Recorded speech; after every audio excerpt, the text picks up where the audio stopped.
Hello everyone, welcome back to my YouTube channel. दोस्तों, आज हम बात करेंगे लाल किले से जुड़े बातें और उसके इतिहास के बारे में। तो चलिए वीडियो में आगे बढ़ते हैं। आगे बढ़ने से पहले यदि आपने चैनल को लाइक एंड सब्सक्राइब नहीं किया है तो प्लीज़ ज़रूर कर दें, ताकि आगे भी आपको ऐसी इंटरेस्टिंग वीडियो देखने को मिले। दोस्तों, दिल्ली का लाल किला, जिसे लाल किला भी कहा जाता है, 17वीं शताब्दी में मुगल बादशाह शाहजहाँ द्वारा से बनवाया गया था। ये किला मुगल वास्तुकला का एक उत्कृष्ट उदाहरण है और भारत की राजधानी दिल्ली में स्थित है। इसकी दीवारों के लाल रंग के कारण इसे लाल किला कहा जाता है। इस ऐतिहासिक किले को यूनेस्को द्वारा एक विश्व धरोहर स्थल चयनित किया गया था। भारत की राजधानी दिल्ली में स्थित लाल किला देश की आन बान शान और देश की सौभाग्य का प्रतीक भी माना जाता है। दोस्तों, सिर्फ लाल किला ही नहीं, लाल किले सहित भारत की लगभग 26 प्राचीन इमारतों को यूनेस्को ने विश्व विरासत में शामिल किया है। लाल किले के बारे में कई तरह की बातें प्रचलित हैं। कहते हैं इसके इतिहास वही लिखता है जो जीतता है या जो शासन करता है। लाल किला किसने बनवाया था? यदि यह सवाल भारतीयों से पूछा जाए तो कहेंगे शाहजहाँ ने या इस्लाम शाह सूरी ने बनवाया था। परंतु क्या ये सच है? हालांकि अभी भी शोध का विषय है। यहाँ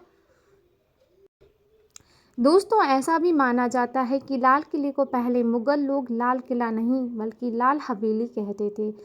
कुछ इतिहासकारों के अनुसार इसे लाल कोट का एक पुरातन किला एवं हवेली बताते हैं, जिसे शाहजहाँ ने कब्जा करके इस पर तुर्क छाप छोड़ी थी।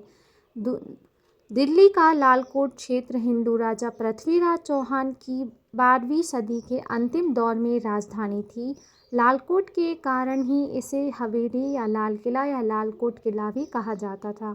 बाद में लालकोट का नाम बदलकर शाहजहानाबाद कर दिया गया था।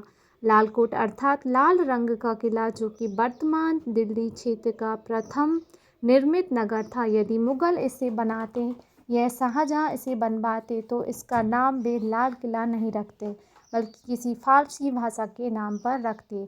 तो यह सोच का विषय है। कई लोग कहेंगे कि इसको अपना नाम लाल बलुआ पत्थर की प्राचीन दीवारों के कारण भी मिला हो। कहते हैं इसकी स्थापना तोमर शासक राजा अनंगपाल ने 1060 में की थी। साक्ष्य बताते भी हैं कि तोमर वंश ने दक्षिण दिल्ली क्षेत्र में लगभग सूरज कुंड के पास शासन किया, जो 700 ईस्वी से आरंभ हुआ था। तोमर शासन के बाद फिर चौहान राजाओं का शासन चला। पृथ्वीराज चौहान ने 12वीं सदी में शासन ले लिया और उस नगर एवं किले का नाम किला राय पिथौरी रखा गया था। राय पिथौरी के इसके अवशेष अभी भी दिल्ली के साकेत, महरौली, किशनगढ़ और बसंत कुंज क्षेत्र में देखे जा सकते हैं। कुछ इतिहासकार मानते हैं कि शाहजहाँ 1627 से 1658 ने जो कारनामा तेजो महल के साथ किया, वही कारनामा लाल कोट के साथ भी किया। लाल किला पहले लाल कोट कहलाता था। दिल्ली का लाल किला शाहजहाँ के जन्म से सैकड़ों साल पहले महाराज अनंगपाल तोमर द्वितीय द्वारा दिल्ली को बसाने के क्रम में बनाया गया। महाराज अनंगपाल तोमर द्वितीय अभिमन्यु के वंशज तथा परमवीर पृथ्वीराज चौहान के नानाजी थे।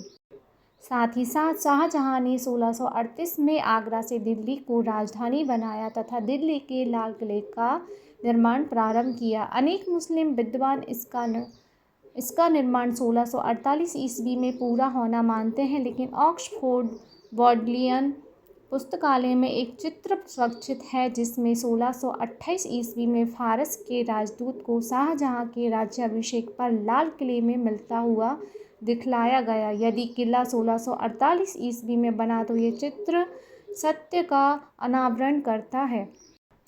इसका सबसे बड़ा प्रमाण है कि तारीख फिरोजशाही में लेखक लिखता है कि सन 1296 के अंत में जब अलाउद्दीन खिलजी अपनी सेना लेकर दिल्ली आया था, वो कुश्क-ए-लाल की ओर बढ़ा और वहां उसने आराम किया। कई भारतीय विद्वान इसे लाल कोट का ही परिवर्तित रूप मानते हैं।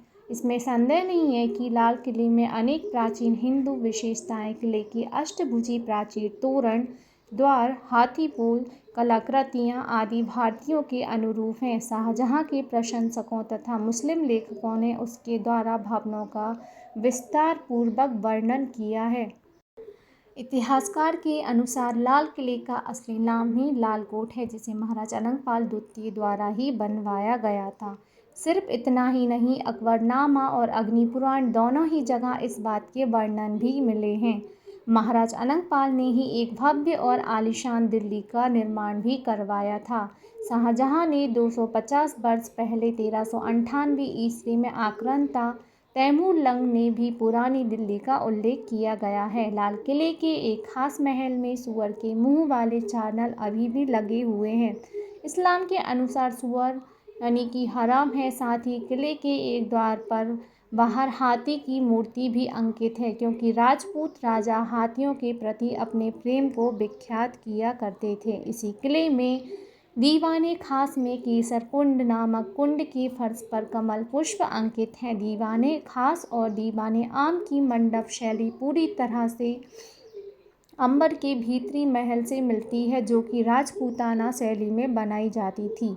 आज भी लाल किले से कुछ ही गज की दूरी पर बने हुए देवालय हैं, जिनमें एक लाल जैन मंदिर और दूसरा गौरीशंकर मंदिर है, जो कि शाहजहां ने कई शताब्दी पहले राजपूत राजाओं के बनवाए हुए हैं। लाल किले के मुख्य द्वार के ऊपर बनी हुई अलमारियां आलियां इस बात का पुख्ता प्रमाण है कि यह पहले गणेश जी की मूर्ति रखी होती थी। पुरानी शैली के हिंदू घरों के मुख्य द्वार से ठीक ऊपर या मंदिरों के द्वार के ऊपर एक छोटा मुख्य द्वार के ठीक ऊपर या मंदिरों के द्वार के ऊपर एक छोटा सा आलिया बना होता था, जिसके अंदर गणेश जी की प्रतिमा विराजमान होती थी। 15 से 11 मार्च या 17 से 13 को सिखों ने लाल किले में प्रवेश कर दीवाने आम पर कब्जा कर लिया था और नगर को मुगल वजीरों से अपने सिख साथियों को समर्पित कर दिया था। उम्मीद है वीडियो में दी गई जानकारी आपको पसंद आई होगी। पसंद आए तो वीडियो को एंड तक ज़रूर देखना एंड लाइक एंड सब्सक्राइब करना मत भूलिएगा।